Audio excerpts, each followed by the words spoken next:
I mean, brands were not committing part of their spend on advertising to diverse consumers. I'm not here to be on my soapbox about being Latino and it's amazing and you should respect Latinos. It's, you gotta speak to people in their language, and a lot of the language that people are speaking, it's money. Welcome to QUIERO, a show about Latinx who want it all. I'm your host, Priscilla Garcia-Jaquier. Giselle Leon is a groundbreaker in multicultural business ventures. After rising through the ranks at Creative Artist Agency, the biggest talent agency in the world, she's now an executive at Turner Sports, where her portfolio includes the likes of the NBA and the MLB. I distinctly remember we were at a Ricky Martin concert, and you were like... Such a good performer. Amazing, just incredible. And you just had a deep awareness that all of a sudden you came from where you came from, and now you're standing literally a foot from Ricky Martin, and you were taking a video for your mom, and you were like, I just can't believe I'm here. Yeah. And I think that is a theme for a lot of people, that kind of outstretching and getting comfortable in that zone that is so outside of the things that we expected for ourselves. Mm-hmm. Growing up, you only see what you see, right? And this is something we're dealing with in our industry a lot. And, you know, I saw my parents, and they were awesome, and they were working so hard to provide for me and my brother. And it's not that I didn't think I could get anywhere. I was working so hard myself in school, and part of it was because I was like, I want something different, and I want my parents' sacrifices to matter. But it was more like Ricky Martin and Jennifer Lopez, and there were so few successful Puerto Rican crossover stars growing up.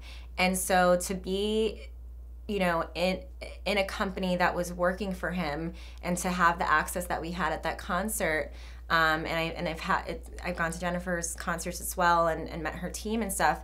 It's just like, you're like, whoa, if my 8-year-old or 10-year-old or even 13-year-old self can see me now, like, they would be like, you're awesome. Yeah, you grew up in New York. I did. Born and raised? Born and raised. And then your entire family's Puerto Rican. Both of your parents are. 100 million% Puerto Rican. Yeah. What is that pride like in New York? Well, thankfully, there are a lot of Puerto Ricans in New York. So I grew up in Chelsea, and Chelsea in the 80s and 90s wasn't like this glamorous, artsy, super... you know, the galleries and the nice coffee shops. It was a much more diverse neighborhood, both ethnically but socioeconomically. I remember my mom in elementary school, I think in kindergarten, they were like, your daughter needs to go to honors program. Like, this is not going to be enough. And my mom didn't put me in.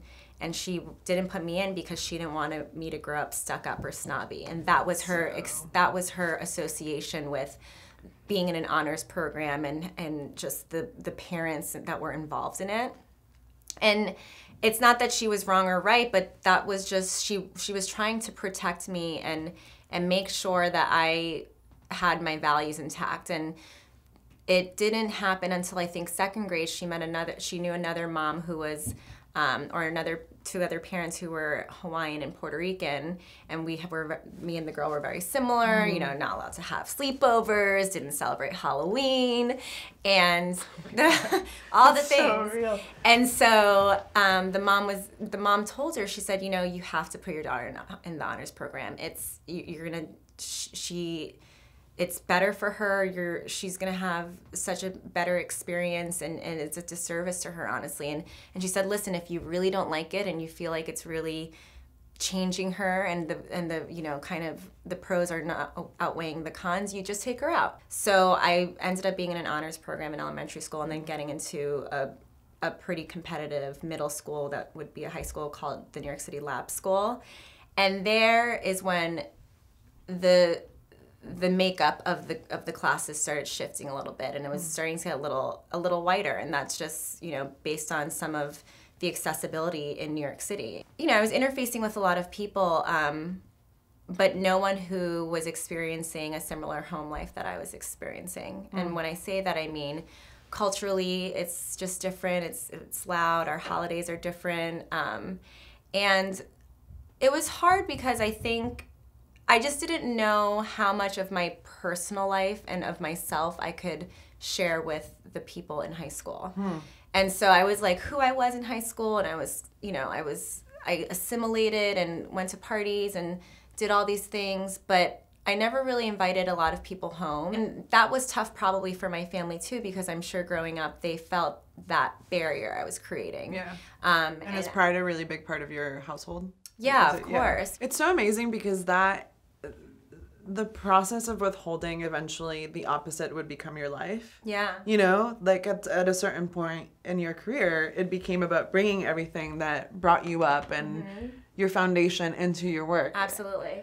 When did that start happening? Because you went to Barnard, and then thereafter, what was your first gig out of school? Barnard was the most amazing school. It was a really incredible experience for me. There was one class where our English class was our first year seminar, and that was the only all women's class we had to take. And it was because it was really about teaching us how to be strong and fearless in public spaces.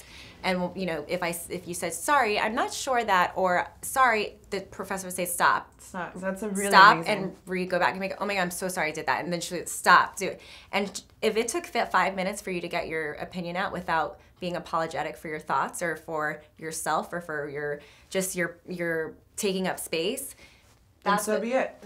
So that was really awesome. And in that, you know, they have a really great career development office. And I went to this panel, and this woman mentioned this recruiting program called MAPE, Multicultural Advertising Internship Program.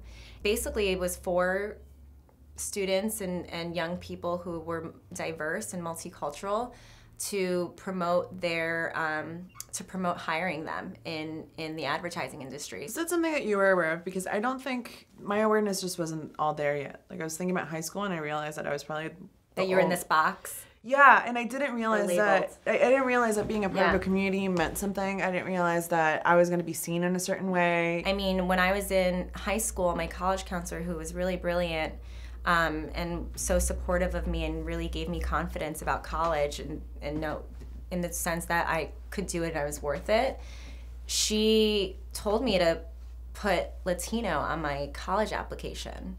And I cried and I told my mom and I told her, I said, I don't want to do that. I don't want to get into college because I'm Latino. I was like, I want to get into college because I deserve to get in college. Yeah. And if I've been in the honors program since kindergarten. Yeah, and it was really it wasn't a fight, but it was really hard. I knew she was right, but I cried and I was really upset. And you know, there's a lot of confidence learning curve too sometimes, I feel like, in our communities, because we're taught to be so grateful and we're taught that, you know, we're so lucky that everything's happening to us, and for some that God is just shining down on us, and so I was, you know, even though I'm confident in general, I always have this second guessing of myself. That's the biggest threat, is always like, be as a yourself. woman, as a woman and as a person of color, like, be grateful that things are working out at all, or be grateful, whatever. Women. How did you find your way to the agency?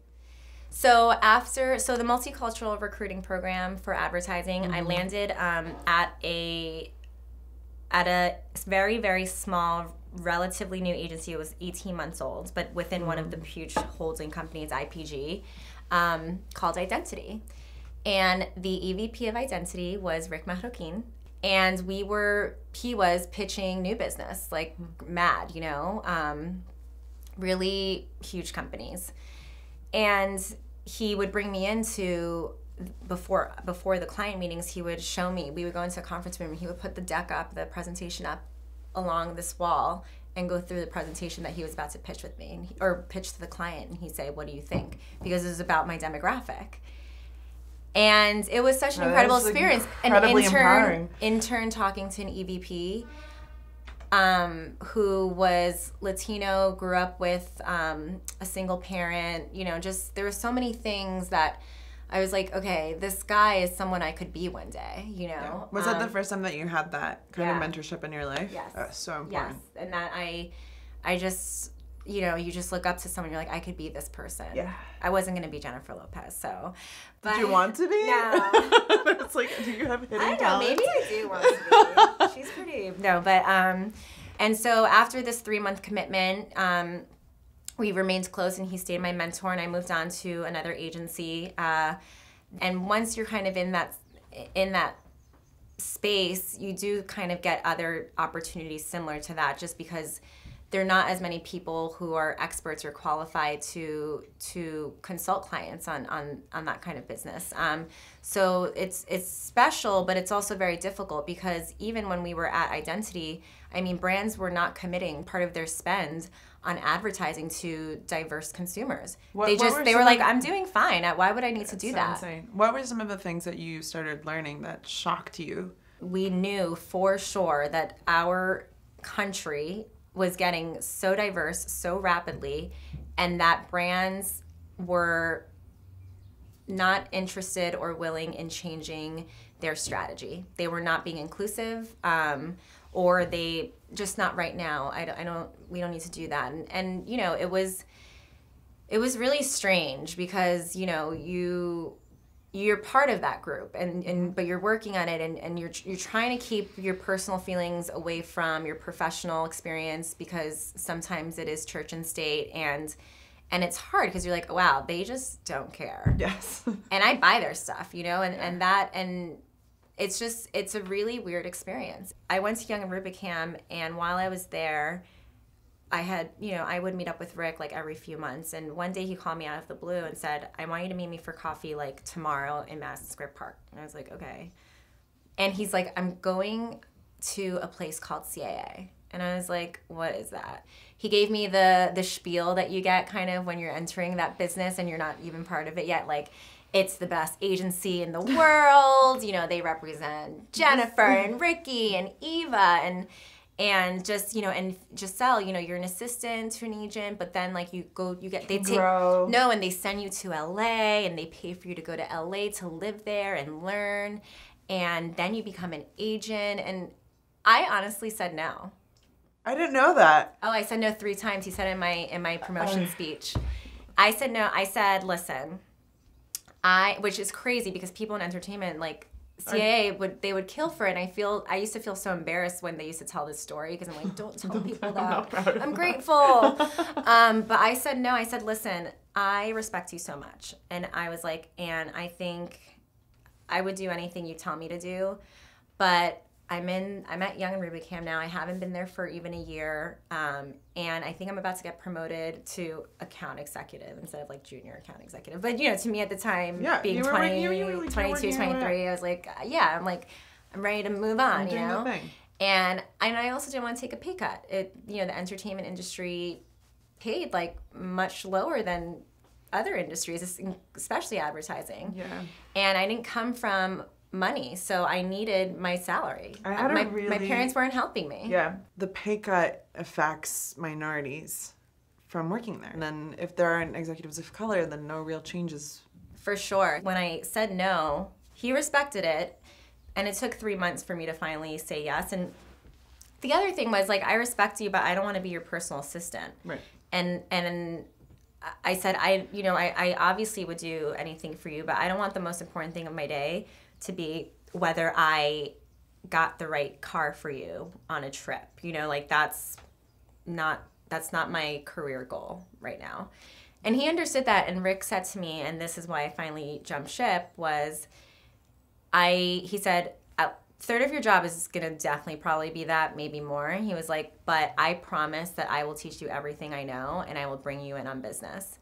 And I said, okay. And I was at Young and Rubicam, and it was the team that I was on was a very strong team. They had a long relationship with the client we were working on. But I didn't go into that office wanting to be anyone on my team. I just didn't. When I was able to realize that, I went with Rick, because I said, Rick cares about me, and he cares about my development.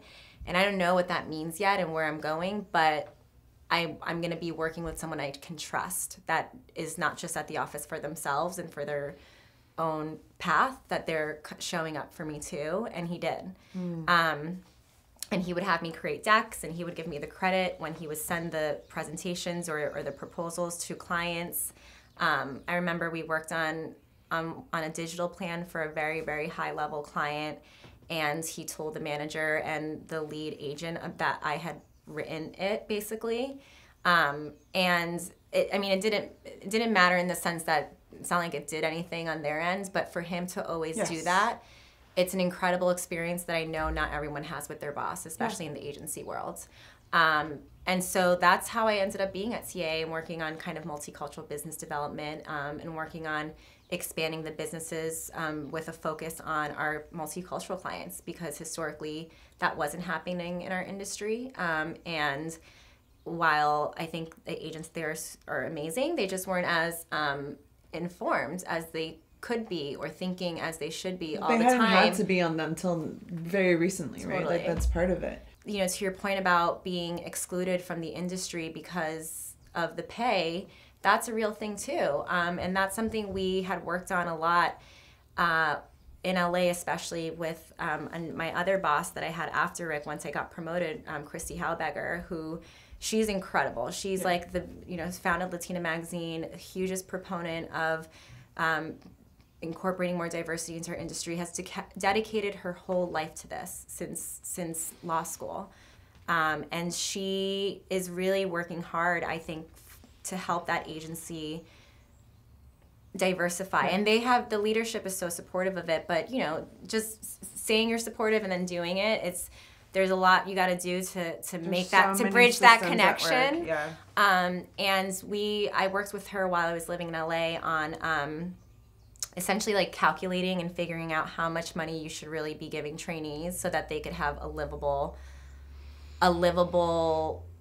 lifestyle, especially not only livable, but a lifestyle that the entertainment industry wants you to have. Yeah. So you have to look good. You have to be presentable. You have to have, you don't have to have, but if you're riding up to a production site or to a client's house or something and you want to have a nice car, like there's all these things that people don't realize is part of this lifestyle, and it's a choice, but it's not a choice. Yeah. And so even for me, it was really hard because I was expected to live in LA for a year and have my apartment and get this car, and they do it in LA, but I think a lot of people are probably doing it with some help. I think now that I am more on the creative side, something that I think about all the time is like I can't always be thinking big picture because then I just crumble. Mm-hmm. Like I just kind of have to worry about, can I write this scene? Can I just write the scene and not worry about saving the world with it? So I'm learning this for myself right now in my current career move. I work at a sports media company, and I just met with a former assistant of CA, and she was assistant still then, but looking for a transition, and was like, I want this is what I want to be. And was having a really hard time finding roles, she was younger than I am, that were getting her there. And I said, I think what you need to do, and this is what I'm learning now too, is you need to find roles that will contribute to that final goal. Like, you can't just be like, it's this or nothing, And for me at Turner Sports, I think no one, including myself, thought I would ever be there. That was never going to be what I said I was going to do. Yeah.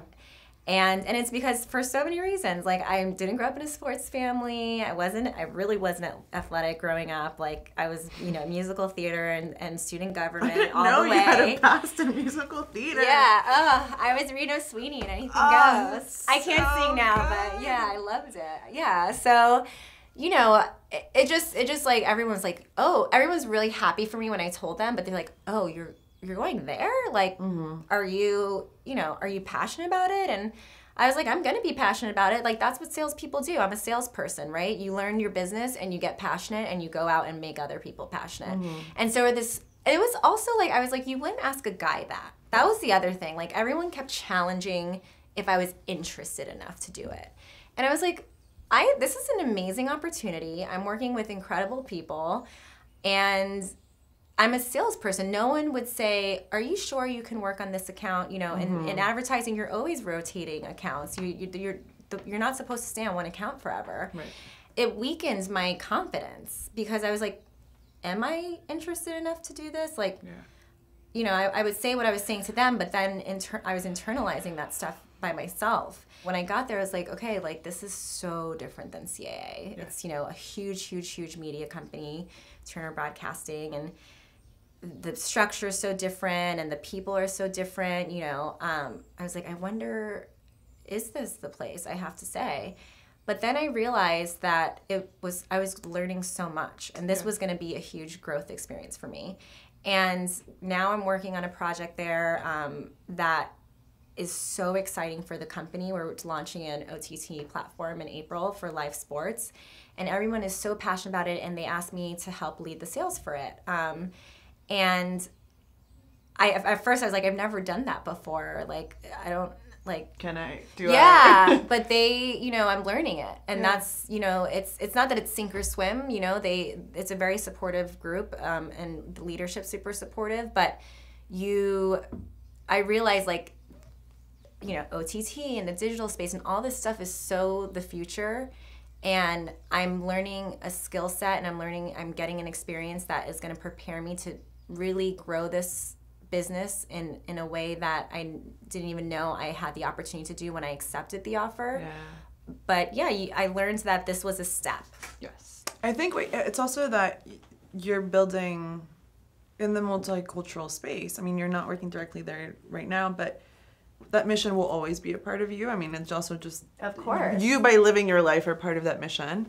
And it is every day you have to build the new step, because that's what being part of this community is right now. Yeah. For someone who doesn't understand, like, Latino buying power, can you just talk a little bit about that and how that has impacted you and strengthened you and also propelled your everyday actions forward? Yeah, I mean, it's $1 trillion business, so that's money on the table that you can choose to be a part of or not. And it's growing so quickly. I mean, to say, the minority is going to be the majority, you lead with that. Because at the end of the day, I'm not here to be on, like, a pedestal or on my soapbox about being Latino and it's amazing and you should respect Latinos. You got to speak to people in their language, and a lot of the language that people are speaking, it's money. And so I used to go in CA and in other meetings and just say, this is the state of affairs. And if you care about money and if you care about growing your profits, then this is what you need to be thinking about. Like, you can't just, like, ignore it. Or you can, but then you're not gonna you're not gonna get to where you're trying to get. Yeah.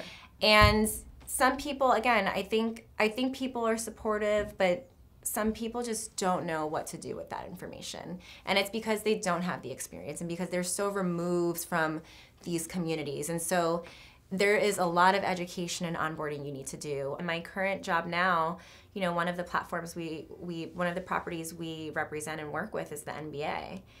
Which is very diverse community. And I think they get it. Like, they get it in the sense that they know it's important. It's just... But they don't have to live it day to day yet. So that's part of it. So it's, it's just different. Yeah. I mean, we're having we have All-Star Weekend next weekend in LA. And as they were thinking about talent for the concerts, I was, like, proud to hear that they were pushing themselves to think, a little bit more... thinking more about diversity, because they're like, oh, this person would bring a huge crowd because that's the community there. Yeah. And I was like, yeah, guys, like, good. Yeah, like, good. That's right. You got it. So, it's a work in progress.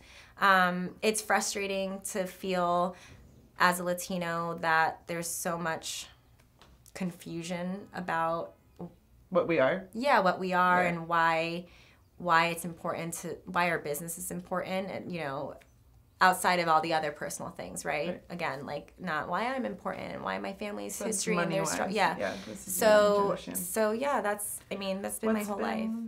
What's been the hardest part, you think? I mean, I think of what you've internalized. We just did actually this inclusion training, and at our company, it's rolling out. They're very committed to getting better about diversity and making everyone think more about inclusion. But one of the things we had to do was this thing where we stood in a circle with our peers, essentially, and answer these questions without speaking. And if you said yes, you went in the circle, and if you said no, you went out of the circle. And one of the things that they asked was, do you feel that you had to change the way you look or keep things about who you are to yourself? And I went into the circle, and, like, 2 other people did, in a group of, 40, 50 people. And the reason why I did that is I don't feel like if I go in being like, I'm Puerto Rican, like it's gonna be a thing. And we talked a lot about me being Puerto Rican in this training, which was a little bit like relieving. But it's, you know, you're trying to assimilate so much because you want to get attention. And this is kind of going back to my college application process. You want to get attention for what you believe in and what your values are and what your strengths are. You don't want to get attention because you're labeled as this thing, like the Puerto Rican girl. You never want to be a token anything. Exactly. Yeah. And I don't, by no means have they made me feel that way. And I don't think I was hired because of that. But, you know, there is that feeling, and maybe it's projection, and maybe that's a lot of it, and there's an unlearning that I need to still go through from that. But that's really like why I went into the circle. Mm-hmm. And it's because the fact that you're even having that dialogue is different maybe than other kinds of experiences. Mm-hmm. And then being a woman in sports is just, it's just different. Everything's just different, and our team's great. And I have to say, I find myself often now in meetings or steakhouses with just men, a group of men, and I would have never thought that I would have been in that situation. But it's fine, and my leaders, my bosses are great. But, you know, they probably don't realize, or maybe they do, I don't know, that I'm just always thinking about that. Yeah. I'm like, I'm at a steakhouse with 6 men. Yeah. And I'm not uncomfortable, it's just, I'm aware. You're aware. You're aware. Yeah. What's the big picture? That's a good question. I think I'm still learning that. I really, you know, I think even though it's not the core of my business now, I think I'm always going to want to pursue more diversity in entertainment. And, you know, going back to like me saying there were so few people growing up that were like famous and Puerto Rican and crossover and pop culture, that's something I still remember. And I think it's really important for kids and young people to see people that they can be and that they look like. And so that was one of the best things about working at CA, because Christy was so adamant about that. And it's so awesome to be with a boss who believes in the things you believe in so sincerely, and as a result also believes in you, because you're part of that, right? She empowered me in so many ways too, and she's, you know, also Latina, so I think that's always going to be something I will pursue. And I think that's what I bring into a room, whether that's what they care about or not. And there's always going to be a way for me to like get it in there. But right now I'm growing, and I'm learning about the sports world. Go sports. And doing this platform that is very exciting, and it makes me feel very excited about the future and how I'm expanding, you know, my knowledge and just the doors that I'm going to be opening for myself from this. The experience that it is to see yourself reflected it's one of the most important and the most powerful. But also to be seeing you, someone like you, in the behind the scenes, and understanding the power that had, the weight that had, that people can have dreams that look other than just J-Lo. I mean, just J-Lo, but do you know what I mean? That it's change and power has so many forms, and we're just not aware of it because we're not taught. Like, those tools are not made readily available. And that's the kind of power you had on me. It was like, this is real power, this is real change, this is where this happens and how it can happen.